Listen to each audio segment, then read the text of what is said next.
নমস্কার, আমি তরুণ ঘোষ। সারা দক্ষিণ পূর্ব এশিয়াকে, পৃথিবীকে, এশিয়া নয়, সারা পৃথিবীকে অস্থিরতার মধ্যে ফেলে দিয়ে আমাদের মালিক এখন সোজা আমাদের নরেন্দ্র মোদীর কাছে ফোন করে এবার বলছেন, আপনি ইরান সামলান। ইরান আমি সামলাতে পারছি না।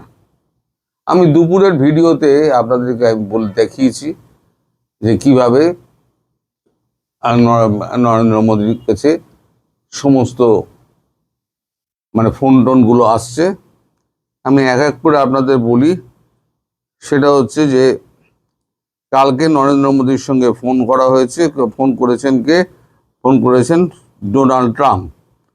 ডোনাল্ড ট্রাম্প ফোন করে উনি বলেছেন যে ইরানের সমস্যাটা আপনি মেটান। আমাদের কাগজেও বেরিয়েছে, আপনাদের কাগজেও নিশ্চয়ই বেরিয়েছে। সঙ্গে সঙ্গে কাল রাত্রিবেলা উর্সুলা ভ্যান ডার লেন, তিনি ইউরোপিয়ান ইউনিয়নের চেয়ারম্যান, তিনিও ফোন করেছেন। কারণ এতদিন ভারতবর্ষ কি করতো, রাশিয়া থেকে কাঁচা তেল কিনে সেটাকে ওই গুজরাটের রিলায়েন্সের যে জামনগরে যে রিফাইনারি আছে সেখান থেকে পরিশোধন করে সেখান থেকে সারা ইউরোপে তেল সাপ্লাই করত। যখন ইউক্রেনের সঙ্গে যখন রাশিয়ার যুদ্ধটা শুরু হলো, সেই সময়তে রাশিয়ার সমস্ত বন্ধ করে দিয়েছিল, ইউরোপের সাপ্লাই বন্ধ করে দিয়েছিল। পাইপলাইনে যে সাপ্লাই ছিল, পাইপলাইনের বন্ধ করে দিয়েছিল।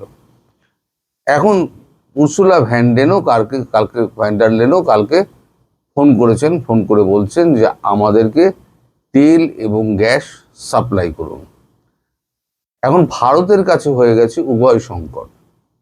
ভারত এতদিন পুরো দক্ষিণ পূর্ব এশিয়ার যেগুলো যাদের আনার মতো ক্ষমতা নেই এমন সমস্ত দেশ, তাদেরকে যেমন সাপ্লাই দিয়েছে, তেমনি ইউরোপিয়ান ইউনিয়নের দেশগুলোকে সাপ্লাই দিয়েছে। এখন যখন হরমুজ প্রণালীতে যখন জাহাজগুলো আটকে গেছে, আমাদের 4টে জাহাজ এসছে, আরো 20টা জাহাজ আমাদের আটকে রয়েছে। এখন আব্বাস আরাগাচি, যিনি আছেন আমাদের ইরানের বিদেশমন্ত্রী, তার সঙ্গে ডক্টর জয়শঙ্করের এবং মোদিজির দীর্ঘ ফোন আলাপ হচ্ছে, ঘন্টায় ঘন্টায় ফোন আলাপ হচ্ছে। শেষ পর্যন্ত আরাগাচি মেনেছেন। উনি বলেছেন, দেখুন, ভারত জাহাজ নিয়ে যায়, আমাদের $20 লক্ষ কিন্তু আমাদের ফিস দিতে হবে না ভারতকে, কারণ ভারতের সঙ্গে আমাদের সেই সিল্ক রুট থেকে আমাদের সম্পর্ক। কিন্তু একটা শর্ত আছে, ইউরোপিয়ান ইউনিয়নকে আপনারা তেল দিতে পারবেন না।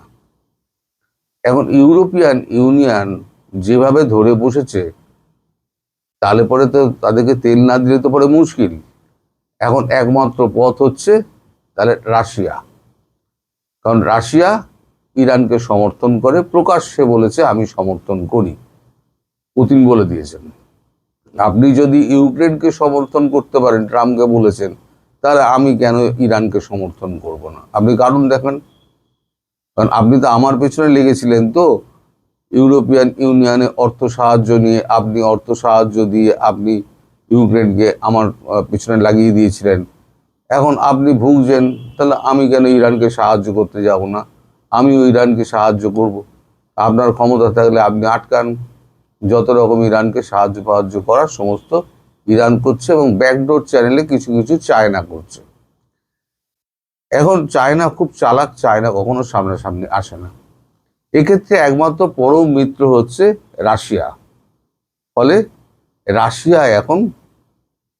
রাশিয়ার কাছে এখন ভারতবর্ষ, প্রধানমন্ত্রী নরেন্দ্র মোদী খুব শিগগিরই যাচ্ছেন। এই খবরটা আমাদের কাগজে বেরোয়নি, আমি দুপুরেও দেখিয়েছি আপনাদের। এইটা খবরটা আমাদের বেরিয়েছে হচ্ছে রাশিয়ান একটা অনলাইন পোর্টালে, straight news global. Modi to visit Moscow as India আপস পারচেজ অফ রাশিয়ান ক্রুড।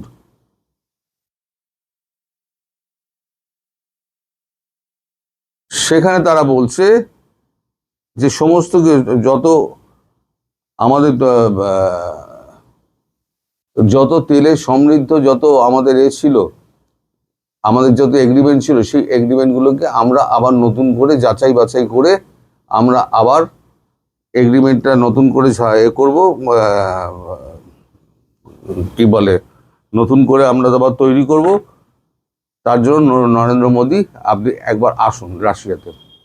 তাই নরেন্দ্র মোদী এখন ডেট ফিক্স করেননি, কিন্তু উনি রাশিয়া যাবেন। কারণ দেখুন, এই দক্ষিণ পূর্ব এশিয়া পুরো বেঁচে আছে ভারতের ওপরে। ভারত পুরো তেল সাপ্লাই দেয়। আপনারা দেখুন এই বাংলাদেশের কি অবস্থা, তেল দিতে পারছে না। 45,000 টন তেল বোধহয় মানে নেওয়ার কথা ছিল, 45,000 টন, তার মধ্যে 5,000 টন গিয়েছে, আর এখনো পর্যন্ত 40,000 টন বাকি আছে। এখন ভারতের কাছেই তেল নেই, ভারত দেবে কোত্থেকে? ভারতের 20টা জাহাজ আটকে আছে। এখন এই যে শর্তটা দিয়েছে ইউরোপিয়ান ইউনিয়নকে দেওয়া যাবে না, সেই শর্ত থেকে একমাত্র মুক্ত করতে পারে রাশিয়া। কারণ রাশিয়া পুরো যোগানটা দিচ্ছে, ড্রোনের যন্ত্রাংশ দিচ্ছে, টাকা দিচ্ছে, চীনও কিছুটা দিচ্ছে। এখন সমস্ত ঝাড়টা এসে পড়েছে, চাপটা এসে পড়েছে এখন নরেন্দ্র মোদীর ওপরে। যখন উনি যখন ইরান আক্রমণ করলেন আমাদের মালিক, তখন কিন্তু কাউকে জিজ্ঞেস করেননি। ঘুম থেকে উঠে মনে হয়েছে ইরানে আমি 4টে বোমা ফেলবো, বোমা ফেলে আমি ইরানে সব শেষ করে দিয়ে আমি ওখান থেকে তুলে নিয়ে চলে আসবো আমাদের একে কি বলে, ইরানের ধর্মগুরুকে। এখন ইরান তো আমি বলেছিলাম অত সহজে ইরানকে জয় করা যাবে না। ইরান হচ্ছে অনেক প্রাচীন সভ্যতা। যাই হোক, সে তো পুরনো কথা, অনেকবার বলেছি, সেই নিয়ে আর বকে লাভ নেই। এখন ভারতবর্ষের কাছে হয়ে গেছে উপায়গ সমস্যা। ইউরোপিয়ান ইউনিয়নের সঙ্গে সবে আমাদের একটা চুক্তি হয়েছে, বাণিজ্যিক চুক্তি হয়েছে। 21টা দেশের সঙ্গে একেবারে আলাদা আলাদা করে আমাদের বাণিজ্যিক চুক্তি করেছেন আমাদের বিদেশমন্ত্রী জয়শঙ্কর। তিনি আলাদা আলাদা বসে 15 তারিখে এই সমস্ত চুক্তিগুলো করেছেন। 13, 14, 15 3 দিনে এই চুক্তিগুলো করে তিনি ফিরে আসেন। তারপর এই অবস্থার সৃষ্টি হয়। এখন যত দিন যাচ্ছে তেলের ক্রাইসিস বাড়ছে, আর ইউরোপিয়ান ইউনিয়নের দেশগুলো হচ্ছে গ্যাস ছাড়া বাঁচতে পারে না। মানে আমরা যদি কারেন্ট দিয়ে আমরা এসি চালিয়ে আমরা করে দিলাম, আমরা পেট্রোলটা আমাদের ম্যানেজ করে দিলাম, কিন্তু গ্যাস কোথায় পাবে? গ্যাসের ট্যাঙ্কার তো 20টা আটকে আছে ওইখানে। আরও যেগুলো আছে পাইপলাইনে, যেগুলো অন্য দেশ থেকে আসছে, সেগুলো ঢুকতে গেলে তো ওই স্টেট অফ হরমুজ দিয়েই ঢুকতে হবে। স্টেট অফ হরমুজ যদি বন্ধ করে দেয়, তাহলে পরে তো উন্নত সমস্যা হয়ে যাবে। তাই এখন রাশিয়া ছুটছেন আমাদের নরেন্দ্র মোদী খুব শিগগির। কিন্তু দিকে দিকে যে সমস্ত আমি এই সময় মানে দেখছি, বাংলাদেশের যে অবস্থা দেখছি, বাংলাদেশের চূড়ান্ত ক্রাইসিস। আমাদের এখানে ক্রাইসিস যে আমাদের এখানে নেই তা নয়, আমাদের এখানেও কিন্তু প্রচণ্ড ক্রাইসিস। একেবারে আমাদের এখানে তো আপনি কি বলবো আপনাকে, যে আমাদের এখানে যে পেট্রোল পাম্পগুলো রয়েছে, সেই পেট্রোল পাম্পের বাইরে 150 থেকে 200 অটোর লাইন, 150 থেকে 200, যেগুলো গ্যাসে চলে। পেট্রোলে চলে সেগুলো অসুবিধা হচ্ছে না, যেগুলো গ্যাসে চলে। এখন তো আর পেট্রোল আর অটো বিক্রি হচ্ছে না, এখন সব গ্যাসের অটো বিক্রি হচ্ছে। আর 15 বছর হয়ে গেলে সেই গাড়িকে কাটাইতে দিয়ে দাও, দিয়ে তুমি নতুন অটো কেনো, নইলে পরে ওই অটো চলবে না, পুলিশে ধরে নিয়ে চলে যাবে। ফলে নতুন অটো যে কিনছে তাদেরকে গ্যাসের লাইন দিতে হচ্ছে। এবার গ্যাসের লাইনে যদি যারা গ্যাসের অটো যাদের আছে, তাদের অটো মালিকদের, অটো ড্রাইভারদের, তাদের গিয়ে লম্বা লাইনে দাঁড়াতে হচ্ছে 100 জন 150 জনের পরে। ফলে শুধু যে বাংলাদেশ, নেপাল, ভুটান, মালদ্বীপ, তারপরে শ্রীলঙ্কা, এরা যে সমস্যায় আছে তাই নয়, সমস্যাতে কিন্তু আমরাও আছি। আমাদের গ্যাস বুকিং আগে 3 দিনে হতো, মানে বুকিং করলে 3 দিনের মধ্যে গ্যাস চলে আসতো। আজকে কাগজে বেরিয়েছে এখন 35 দিন লাগবে। আপনি যদি মানে আজকে বুক করেন তাহলে 35 দিন বাদে আপনার গ্যাস আসবে। আসবে তারও কোনো গ্যারান্টি নেই। 35 জায়গায় 40-42 দিনও হতে পারে, 50 দিনও হতে পারে। মানে যত দিন যাচ্ছে তত কিন্তু অবস্থা খারাপ হচ্ছে। আর এই যুদ্ধ থামার কিন্তু এখনই কোনো ইঙ্গিত নেই। ট্রাম্প যতই বলুন, মোদিজি এবং রাশিয়া যতই চেষ্টা করুন, পুতিন, কিন্তু এত তাড়াতাড়ি কিন্তু ইরান ছাড়বে না। আর 5 দিন সময় নিয়েছে। এই যে আমাদের ওই ঠ্যাং তোলা আরশোলা প্রথমে গুড়ি গুড়ি গুড়ি গুড়ি হেঁটেছে, হেঁটে গিয়ে লম্প জম্প করেছে, এখন চার হাত পা তুলে এখন শুয়ে পড়েছে। এখন বেরোবার রাস্তা খুঁজছে, সে এক্সিট রুট খুঁজছে। এখন সে বলেছে 5 দিন আমি সময় দিলাম, 5 দিনের পরে আমি দেখে নেবো। আপনি কিচ্ছু করবে না, 5 দিনের মধ্যে পরে আপনারা দেখবেন ও সুর করে কেটে পড়বে। এইবার তুই ইসরায়েল তুই মরগে যা।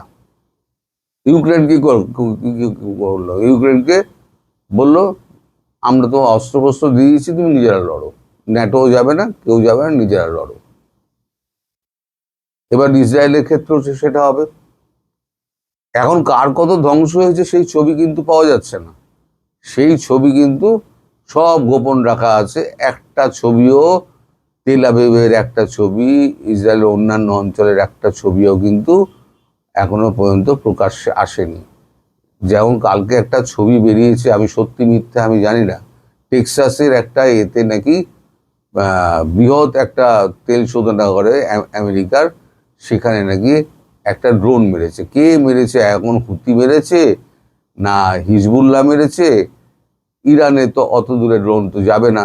তাহলে হুতি আর হিজবুল্লাহ এদের দুজনের মধ্যে রেড সির পাশ থেকে কেউ মেরে দিয়েছে। এখন এই তেলের মানে ওইটা যে 4 লক্ষ ব্যারেল তেল বেরোয় ওই শোধনাগারটা থেকে আমেরিকার টেক্সাসের। যদি সত্যি এই ঘটনা ঘটে থাকে, আমি সত্যি মিথ্যা আমি জানি না, আমি দাবি করবো না সত্যি মিথ্যা আমি জানি, আমি একটা ছবি দেখেছি এরকম, মানে ভিডিওটা। এখন ভিডিওর ওপরে বিশ্বাস করা যায় না, কারণ এখন এআই দিয়ে এখন অনেক ভিডিও করা যায়। তাই ওই ভিডিও মানে একে ধারণাকে সত্যি ধরে নিয়ে তারপরে সেটাকে আপনাদের কাছে বলাটা, উপস্থাপন করাটা মূর্খামি হবে। তাই আমি ওই ভিডিও নিয়ে আমি আর কোনো কথা বলবো না। কিন্তু আমেরিকার অবস্থা কিন্তু খুব খারাপ। আমেরিকায় অলরেডি গ্যালন প্রতি $3 বেশি দাম উঠে গেছে। এমনি বাজার দর হাই, তারপরে তো এফটিএ হয়নি বলে ভারত খাদ্যদ্রব্য পাঠাচ্ছে না, সব মিলেমিশে এখন ট্রাম্প বাবু ঘেঁটে গেছে। ঘেঁটে গিয়ে এখন বলছেন আমি যুদ্ধ করিনি, আমার যুদ্ধের পরামর্শ দিয়েছে অন্যেরা। আর অন্যেরা যখন প্রথমে বলেছিল যে পেন্টাগন এবং তার সঙ্গের যে সাথী রয়েছে, বিশেষ করে আমাদের জেডি ভান্স ভাইস প্রেসিডেন্ট, তিনিও বলেছিলেন যে এখন যুদ্ধ করার সময় নয়।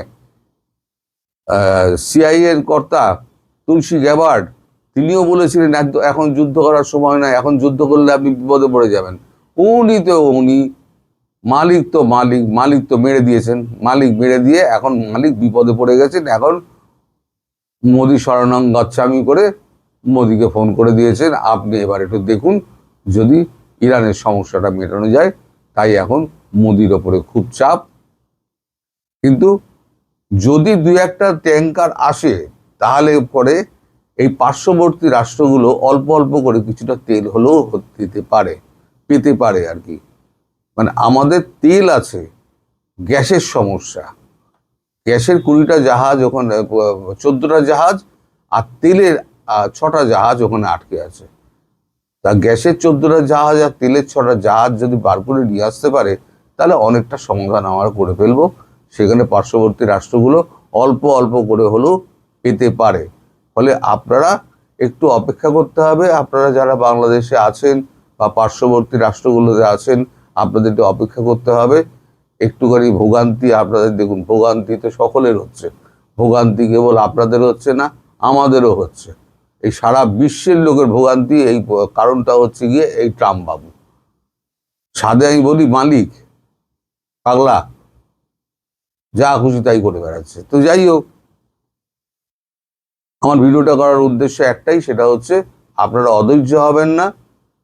ভারতবর্ষের হাতে যখনই ট্যাঙ্কারগুলো এসে পৌঁছাবে, তখনই যেমন 5,000 টন দেওয়া হয়েছিল অল্প অল্প অল্প অল্প করে, যেমন 45,000 টন যেমন আপনাদের এগ্রিমেন্ট করা হয়েছে, 5,000 টন গেছে, আরও 40,000 টন ধীরে ধীরে ধীরে ধীরে যাবে, যাতে কিছু কিছু করে আপনারা তেল পান।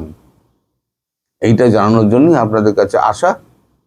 সবাই ভালো থাকবেন, সুস্থ থাকবেন, সাবধানে থাকবেন। নমস্কার।